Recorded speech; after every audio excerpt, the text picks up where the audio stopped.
ഇനി നാം മനസ്സിലാക്കാനുള്ളത്, ദജ്ജാൽ എന്ന് പറയുന്ന ഈ വമ്പിച്ച ഫിത്ന ഇവൻ എവിടെ നിന്നാണ് പുറപ്പെട്ടു വരുന്നത്, ഇവൻ എവിടെയാണുള്ളത്, എവിടെ നിന്നാണ് ഇനി ഇവൻ പുറപ്പെട്ടു വരിക എന്നതാണ് നമുക്ക് മനസ്സിലാക്കാനുള്ളത്. ഇമാം മുസ്ലിം റഹിമഹുല്ല അദ്ദേഹത്തിൻ്റെ സഹീഹിൽ ഉദ്ധരിക്കുന്ന ഹദീസിൽ കാണാം, റസൂലുള്ളാഹി സ്വല്ലല്ലാഹു അലൈഹി വസല്ലമ പറഞ്ഞു, അലാ ഇന്നഹു ഫി ബഹരി ഷ്യാം ഔ ബഹരിൽ യമൻ, അറിയുക അവൻ ഷാമിലുള്ള ഏതോ ഒരു സമുദ്രത്തിലാണുള്ളത് എന്ന് പറഞ്ഞാൽ ആ സമുദ്രത്തിലെ ദ്വീപിലാണ് അവനുള്ളത്. ഔ ബഹരിൽ യമൻ, അല്ലെങ്കിൽ യമനിലുള്ള ഏതോ ഒരു സമുദ്രത്തിലാണുള്ളത്. അങ്ങനെ ഷാമിലോ യമനിലോ ഉള്ള ഏതോ ഒരു സമുദ്രത്തിൽ എന്ന് പറഞ്ഞതിന് ശേഷം പിന്നീട് പ്രവാചകൻ പറഞ്ഞു, ലാ അല്ല, ബൽ മിൻ ഖിബലിൽ മശ്രിഖി മാ ഹുവ, മിൻ ഖിബലിൽ മശ്രിഖി മാ ഹുവ, മിൻ ഖിബലിൽ മശ്രിഖി മാ ഹുവ വഅൗമ ബിയദിഹി ഇലൽ മശ്രിഖ്. മശ്രിഖിലേക്ക് പ്രവാചകൻ സല്ലല്ലാഹു അലൈഹി വസല്ലം മദീനയുടെ കിഴക്ക് ഭാഗത്തേക്ക് ചൂണ്ടിക്കാണിച്ചുകൊണ്ട് റസൂലുള്ളാഹി സ്വല്ലല്ലാഹു അലൈഹി വസല്ലമ പറഞ്ഞു, അവൻ മശ്രിഖിലാണുള്ളത്, അവൻ മശ്രിഖിലാണുള്ളത്, അവൻ മശ്രിഖിലാണുള്ളത്, അവിടെ നിന്നാണ് അവൻ പുറപ്പെട്ടു വരിക എന്ന് റസൂലുള്ളാഹി സ്വല്ലല്ലാഹു അലൈഹി വസല്ലമ 3 തവണ ആവർത്തിച്ചു പറഞ്ഞു.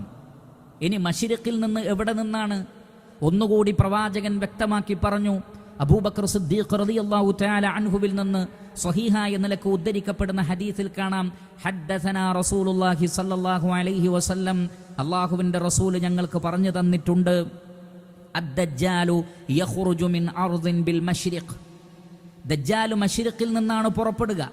യുഖാലു ലഹാ ഖുറാസാൻ, ഖുറാസാൻ എന്നറിയപ്പെടുന്ന പ്രദേശത്ത് നിന്നാണ് വരിക. ഖുറാസാൻ എന്ന് പറഞ്ഞാൽ വലിയ ഒരു നാടാണ് മശ്രിഖിലെ. ഒട്ടനവധി രാജ്യങ്ങൾ ഇന്നത് പങ്കുവെച്ച് എടുത്തിട്ടുണ്ട് ആ പ്രദേശം. അഫ്ഗാനിസ്ഥാൻ, താജിക്കിസ്ഥാൻ, തുർക്കിസ്ഥാൻ, ഔസബിക്കിസ്ഥാൻ, അങ്ങനെ തുടങ്ങിയ ഒരുപാട് രാജ്യങ്ങൾ, അതേപോലെ തന്നെ ഇറാൻ, ഇതെല്ലാം കൂടിയിട്ടുള്ള ഒരു പ്രദേശമാണ് യഥാർത്ഥത്തിൽ ഖുറാസാൻ എന്നറിയപ്പെടുന്നത്.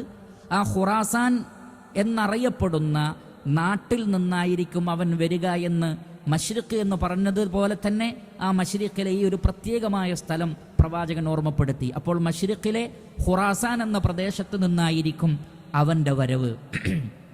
ഇനി ഒന്നുകൂടി വ്യക്തമാക്കി പറഞ്ഞാൽ, ഇമാം അഹ്മദ് റഹിമഹുല്ലാ അദ്ദേഹത്തിൻ്റെ മുസ്നദിൽ ഉദ്ധരിക്കുന്നു, അൻ അനസ് ബിൻ മാലിക് റളിയല്ലാഹു തആല അൻഹു ഖാല ഖാല റസൂലുള്ളാഹി സ്വല്ലല്ലാഹു അലൈഹി വസല്ലം യഖ്റുജു ദജ്ജാലു മിൻ യഹൂദിയ്യത്തി അസ്ബഹാൻ, അസ്ബഹാനിലെ അഥവാ യഹൂദികൾ താമസിക്കുന്ന അസ്ബഹാനിൽ നിന്നായിരിക്കും അവൻ പുറപ്പെടുക. മഅഹു 70 അൽഫൻ മിനൽ യഹൂദി അലൈഹിമുസ് സീജാൻ, 70,000 യഹൂദികൾ അവൻ്റെ കൂടെയുണ്ടാകും. ഒരു പ്രത്യേക മേൽവസ്ത്രം ധരിച്ചുകൊണ്ടുള്ള യഹൂദന്മാരായ 70,000 ആളുകൾ അവൻ്റെ കൂടെയുണ്ടാകും. അപ്പോൾ അസ്ബഹാൻ എന്ന സ്ഥലത്ത് നിന്നാണ് അവൻ പുറപ്പെടുക. അസ്ബഹാൻ എന്ന് പറഞ്ഞാൽ നമുക്കറിയാം ഇറാനിലുള്ള സ്ഥലമാണ്.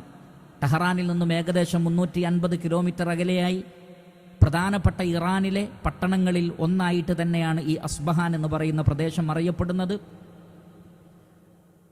ബൈത്തുൽ മുഖദ്ദസിൻ്റെ പരിസര പ്രദേശങ്ങളിൽ നിന്ന് ഒരു കാലഘട്ടത്തിൽ തടവുകാരായി പിടിക്കപ്പെട്ട യഹൂദന്മാരെ ആ കാലഘട്ടത്തിലുണ്ടായിരുന്ന രാജാക്കന്മാർ ചിലർ അവിടെ താമസിപ്പിച്ചിരുന്നു. അതിനുശേഷം അവരവിടെ നിന്ന് ഇസ്രായേലിലേക്കോ മറ്റോ അവർ പോകാൻ തയ്യാറായില്ല, സ്ഥിരതാമസം അവർ മാറ്റാൻ തയ്യാറായില്ല. എന്നാലും ഇസ്രായേലിലുള്ള പ്രധാനപ്പെട്ട എല്ലാ മേഖലകളും കൈകാര്യം ചെയ്യുന്ന ആളുകൾ അസ്ബഹാൻ എന്ന് പറയുന്ന പ്രദേശത്തുള്ള യഹൂദികളിൽപ്പെട്ടവരാണ് എന്നത് അറിയപ്പെട്ട ഒരു കാര്യമാണ്. ഏതായിരുന്നാലും ഈ അസ്ബഹാൻ എന്ന പ്രദേശം താമസിക്കാൻ പറ്റുന്ന വളരെ നല്ല ഒരു പ്രദേശമായതിനാൽ യഹൂദന്മാർ അവിടെ നിന്ന് പുറത്തുപോയില്ല. സാധാരണഗതിയിൽ യഹൂദികൾ അവരുടെ വാഗ്ദത്ത ഭൂമി എന്നറിയപ്പെടുന്ന ഇസ്രായേലിലേക്ക് സാധാരണ പോകാറുണ്ട്, പല നാടുകളിൽ നിന്ന് അവർ പോയിട്ടുണ്ട്. പക്ഷേ അസ്ബഹാൻ എന്ന പ്രദേശത്ത് നിന്ന് ആളുകൾ പോകാതെ യഹൂദന്മാർ പലരും അവിടെ തന്നെ താമസിക്കുകയാണ് ചെയ്യുന്നത്.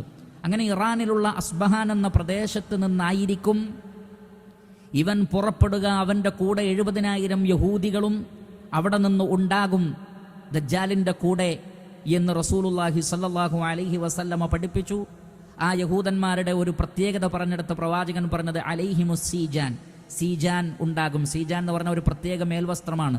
2 ഷോൾഡറിലൂടെ, തലയുടെ താഴെയായി 2 ഷോൾഡറിലൂടെ, അതല്ലെങ്കിൽ തലപ്പാവ് കൂടി ഉൾപ്പെട്ടുകൊണ്ട് ശരീരത്തെ മുഴുവൻ മറയ്ക്കുന്ന ഒരു പ്രത്യേക മേൽവസ്ത്രം, അതിനാണ് സീജാൻ എന്ന് പറയുക. അത്തരം വസ്ത്രധാരികളായ ആളുകളെ ഒന്ന് പരിശോധിച്ചാൽ നിങ്ങൾക്ക് കാണാൻ സാധിക്കുന്നതുമാണ്. അങ്ങനെയുള്ള യഹൂദന്മാരായ ആളുകൾ ഈ ദജ്ജാലിൻ്റെ കൂടെ ഉണ്ടാകുമെന്ന് റസൂലുള്ളാഹി സ്വല്ലല്ലാഹു അലൈഹി വസല്ലമ പഠിപ്പിച്ചിരിക്കുന്നു. അപ്പോൾ മശ്രിഖിൽ നിന്ന് അഥവാ ഖുറാസാനിൽ നിന്ന്, അതേപോലെ തന്നെ ഇറാനിലെ അസ്ബഹാൻ എന്ന പ്രദേശത്ത് നിന്ന് ഇവിടേക്കൊക്കെ പ്രവാചകൻ സൂചന നൽകിയിട്ടുണ്ട്. അതിനെ ജംഅ് ചെയ്തുകൊണ്ട് പണ്ഡിതന്മാർ പറഞ്ഞത്, അവൻ പുറപ്പെട്ടതിന് ശേഷം അവൻ അവിടെ തന്നെയാണ് ഇപ്പോൾ ഉള്ളത് എന്ന് ഉറപ്പിച്ചു പറയുക സാധ്യമല്ല. പക്ഷേ അവന് പുറപ്പെടാനുള്ള അനുമതി ലഭിച്ചു കഴിഞ്ഞാൽ പിന്നെ അവൻ ആദ്യം പ്രത്യക്ഷപ്പെടുന്നത് ഈ അസ്ബഹാൻ എന്ന പ്രദേശത്തായിരിക്കും.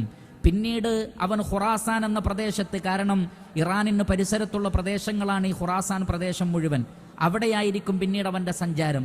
പിന്നീട് മശ്രിഖിലായിരിക്കും, പിന്നീട് ലോകം മുഴുവനുമായിരിക്കും ആ സഞ്ചാരം. അതാണ് പ്രവാചകൻ സൂചിപ്പിച്ചതിൻ്റെ ഉദ്ദേശമെന്ന് പല പണ്ഡിതന്മാരും ഈ തെളിവുകളെ യോജിപ്പിച്ചുകൊണ്ട് പറഞ്ഞിട്ടുണ്ട്.